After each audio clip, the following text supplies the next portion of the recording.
Today is Are You OK Day. It's been designed as a way for ordinary people to have the chat with their friends and family, just to check in on their mental health. Joining me live is Are You OK Day Community Ambassador Seryn Adams. Thanks very much for your time.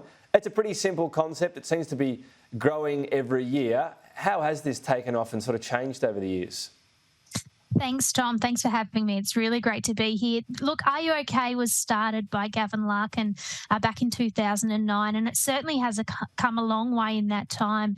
We're recognising the yellow is being spread everywhere, but we're really encouraging Australians to ask the question and reminding them this year that there are no qualifications needed. You don't need to be an expert or a mental health professional to be able to ask your mates if you're okay. So, I think, it's a really good, simple concept, and that's the key part of this starting conversations. I do have this question, when you're going to ask someone this, I know a lot of the stigma has been removed from mental health, and that's a good thing, but it still might be a bit confronting if someone says to them, hey, are you okay? And they might say, yeah, I'm fine. Why do you ask? What makes you ask that? What's a good way to respond if someone's perhaps a bit offended they're being asked about it? Look, I've asked the Are You OK question many times, and thankfully I've never had anyone offended. But I do like to tell them what I've recognised. Say that, I haven't seen you at footy training, or you haven't been answering your phone, and I've noticed this, and just let them know that I'm asking because I care. So thankfully for me, I haven't come up with that or come across anyone who's been offended, but I've just really wanted to let them know that I'm here, I'm willing to talk, and I'm willing to listen. And from what you said there, I know, again, there's no sort of hard and fast rules, you don't need qualifications, but is it sort of best to think about someone that does seem to be struggling a bit or not turning up to the same sort of events that they usually do, or just a couple of close friends that you don't even see signs in, but you never know whether they might be struggling a bit? How would you sort of go about deciding who to ask, I guess? Yeah, look, you're never going to regret asking the Are You OK question.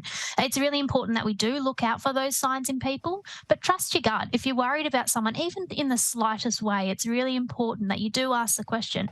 It can be confronting and overwhelming to do, but following the 4 really easy Are You OK steps, which is to ask the question, listen without judgment, encourage action, and to check in, you're never going to go wrong. So looking out for those signs is important, but asking just a mate, just because you care, it's always a good thing. And then the action part, if someone says, I'm really struggling, again, someone asking doesn't have the qualifications, a chat might be okay, but what do you do from there? Everyone knows the sort of, lines you can call, but more specific than that, how can you help out someone if they sort of think, you're not sure they're going to follow up on that action? Look, it's really important that you don't have to be the one to have the answers, but you can support them. So I always encourage people, if you encourage them to call a national line like Lifeline on 13 11 14, make that phone call with them, or make the appointment with the GP and actually support them to go. It's those really practical steps. When someone's struggling, they often don't follow through. So those practical steps in helping them and asking them, how can I help you? What is it that I can do that's going to help you get the support that you need? Yeah, so just being there, I guess that's sometimes a big leap for someone to even go to. Initially, usually I think it's a GP before you get to a psychologist. That act of booking, turning up can be the big hurdle.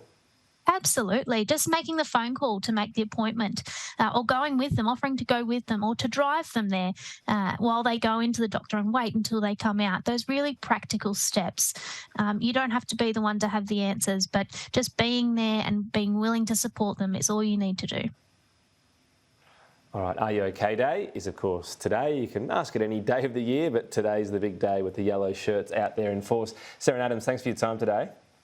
Thanks very much, Tom.